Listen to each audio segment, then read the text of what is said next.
Trepang2 is a game that reminded me of why I fucking love this genre. It's loud. Son of a motherfucking... It's bombastic. It's stupid. And it's satisfying. That used to be a person.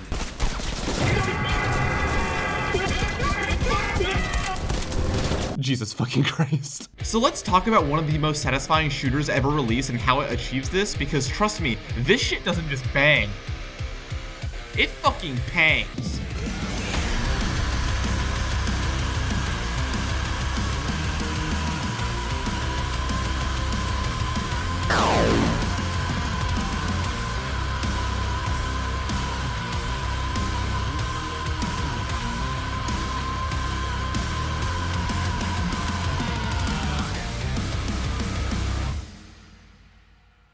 Guns are satisfying. I am fully aware of how American that sounds, but I mean, come on, can you even blame me? There's just something about loading a magazine, pumping a shotgun, or sliding a charging handle that makes them inherently enjoyable. Nice car. I mean, come on, we've all wanted to do that as a kid. Look, I like guns. Therefore, I also like shooters. Particularly, I like single-player first-person shooters, where the guns are on full display and you typically have hordes of enemies to use them on. Trepang has it all when it comes to guns that are just so much fun to use. I wasn't kidding when I said this game was loud. I had to turn it down to like 20% just to barely hear my friends on Discord. But like, come on, listen to these things.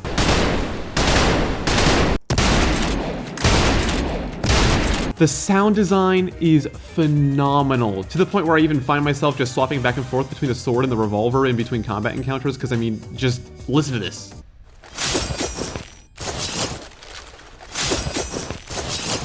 It's just so fucking good. Sound design is one thing, a very important thing, don't get me wrong, but how do the guns actually feel to use?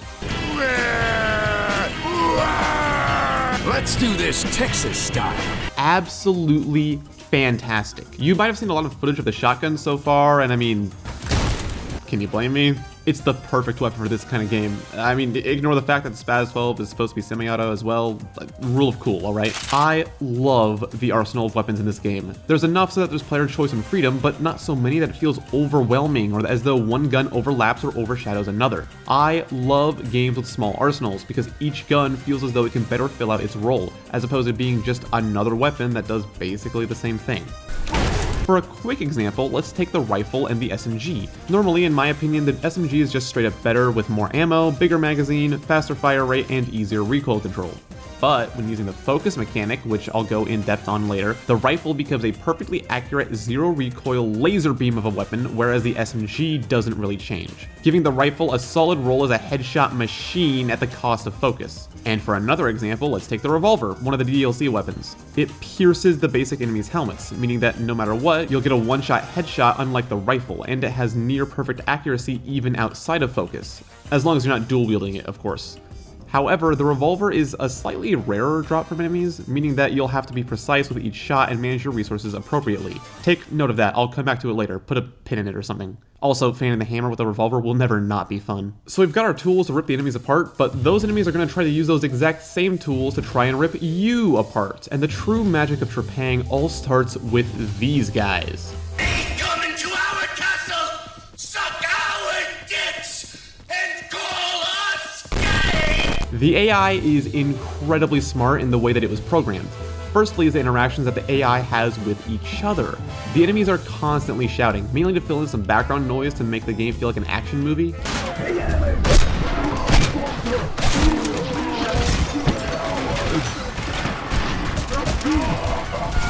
But also to give the player some audible cues. You may sometimes hear an enemy say, Cover me, I'm going in! and their buddy will reply with, Okay, I'm covering, go! and then the enemy will actually actually move in to clear that area. This is a cue to the player of what the enemies are preparing for, and that maybe they should move out of the way, or perhaps even move in to disrupt the enemy's plans. You may also occasionally hear an enemy shout, Suppressing target! before firing not at you directly, but instead where you were previously. This tells the player that the enemy has lost sight of you, and that maybe you also shouldn't go down that corridor again unless you want to eat lead.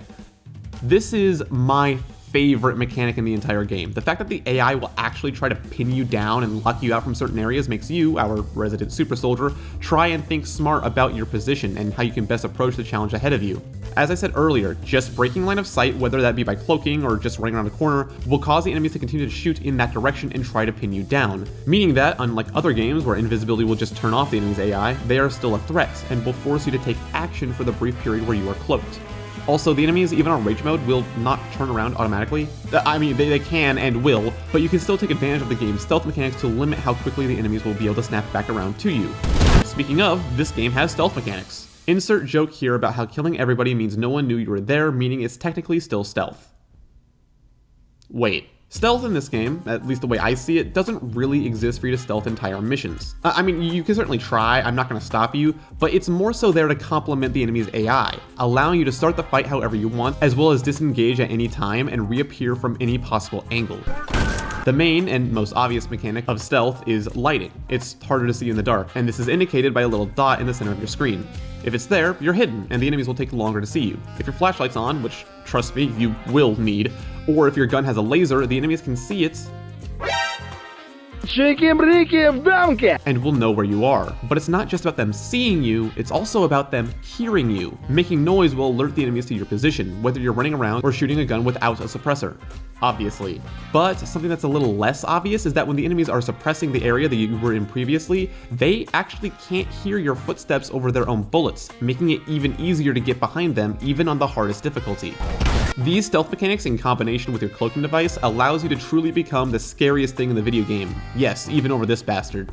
Sorry, I couldn't help myself. So we have enemies that are fun to engage with and guns that are fun to shoot them with. Are you getting tired of the shotgun sounds yet? Because I'm certainly not.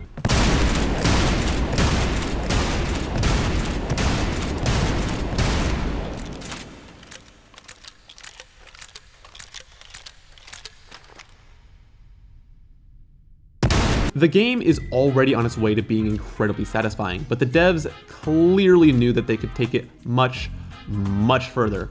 Movement is incredibly satisfying in and of itself, sometimes even more so than shooting. But combine the two, and you now have the recipe for the single most satisfying type of game, at least in my opinion, that being the movement shooter.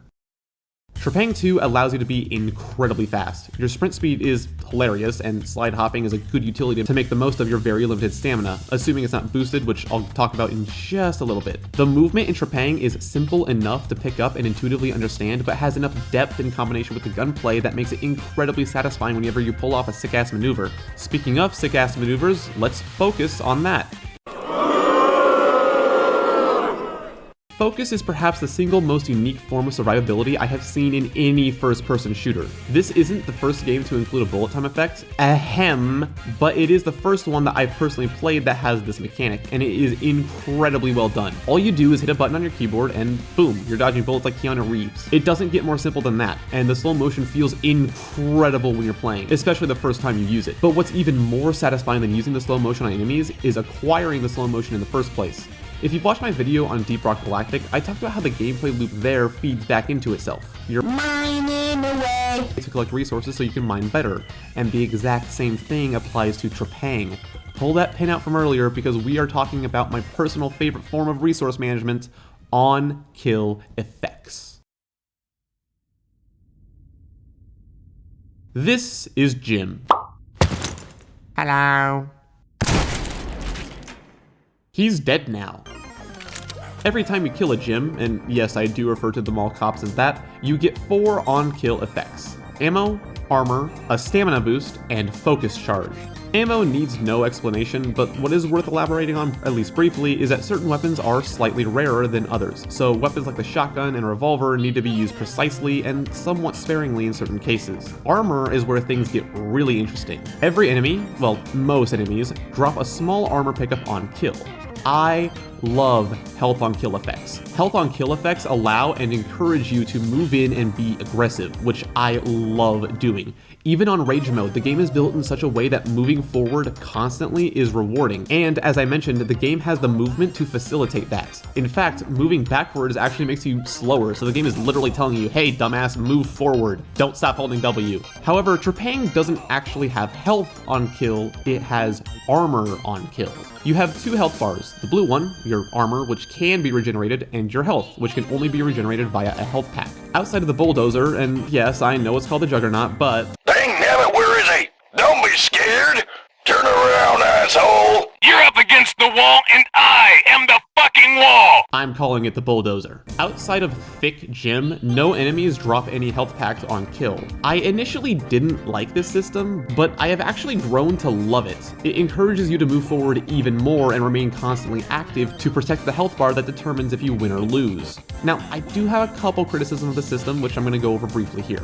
Firstly is the overall lack of damage feedback. Even on Rage mode, there are plenty of things that don't actually one-shot you, but it certainly feels like they one-shot you because sometimes I just don't know where the hell I'm being hit from, or that I'm being hit at all. On my first couple of playthroughs, there would be times where I go, wow, I did really well during that combat encounter, before looking at my health bar, which is now at basically nothing. All without realizing that I was even taking damage in the first place. In other games, they tend to use bullet flinching, which makes your guns go all out of whack, and I'm glad that's not in this game because fuck that mechanic, but some kind of screen shake or a more obvious indication that you're taking damage would make the game feel a hell of a lot better to play. The last criticism I have, at least for now, is that the basic cultists don't actually drop armor on death. Now, at one point, I was going to simply say that all cultists should drop armor on death since every other enemy type already does, but I actually think that this could be an interesting mechanic for all enemy types to inherit. The numbers and spawns of the enemies would have to be changed in order to accommodate this, but it would be really cool to have introduced more target priority by having certain heavier enemies drop more armor than other lighter enemies. But in any case, having consistency with the other enemy types is really what I would prefer here. Also, side note, but the basic cultists do feel somewhat easier to fight than other enemies. I feel like this is mostly due to the fantastic map design of Jorvik Castle as opposed to any change in the AI, but I wouldn't be surprised if they are actually meant to be easier, which does alleviate the fact that you don't get armor from them. What doesn't change between enemies though is your stamina boost and focus gain. On kill, you gain a brief stamina boost, represented by the yellow bar, which overlaps the normal white bar. As long as you're constantly killing enemies, you basically have unlimited stamina, meaning infinite sprint, slides, and jumps, allowing you to run circles around the enemies faster than even this chucklefuck. Think fast, Chuckle Nuts! And finally, focus. As I said before, this is an incredibly cool and unique form of survivability, rewarding the player for doing well with a way to do even better by dodging bullets and placing perfectly accurate shots is just chef's kiss. Speaking of perfectly accurate shots, the enemies in this game can actually be quite tanky, but every single one will die to a single headshot, assuming they don't have a helmet. Focus allows you to place those precise shots, and I'm certain I don't need to tell you that headshots are satisfying. Everybody knows that already. Thanks to these 4 on-kill effects, shooting enemies is now even more satisfying than it already was. The sounds, the reloads, the buffs on kill, but the devs didn't even stop there when they very much could have. They added one more mechanic, one that doesn't involve shooting at all, but one that truly gives you that feeling of being an unstoppable super soldier.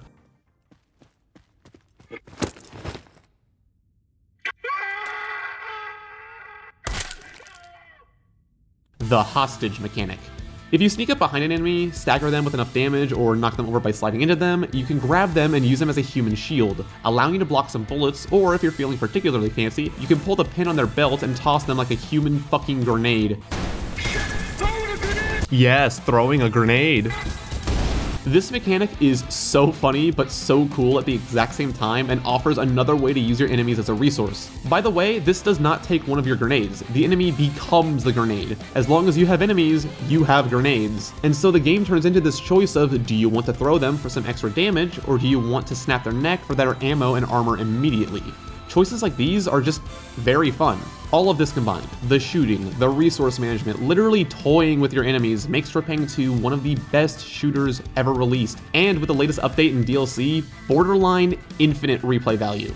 Now, the game isn't perfect. I do have my criticisms of it, and I originally was going to go over them, but I've opted not to. The devs clearly knew what they had and what they were good at. They had satisfying guns and cool ideas, and with that they made some excellent gameplay. The story is basically set dressing. It has its moments, especially in the DLC, but in general it takes a backseat to facilitate fun gameplay. I mean, come on, you've got zombies, Mothman, the tank from Left 4 Dead, and the motherfucking backrooms. It's just the backrooms. The backrooms. I said your favorite word, the backrooms. And all of these events happen in a row in the base game. And it's this carefree attitude that gives Trepang its charm and has made me fall in love with it. This is a game made by 4 people over the span of 6 years, and was all started because one of them woke up one day and just decided they were going to learn Unreal Engine. And it feels exactly like that. This is an amazing title that is absolutely oozing with passion. So pick it up. It's around $38, $30 for the base game, and another $8 for the DLC pass that I highly recommend. And if you are somehow still not convinced after anything you've seen in this video,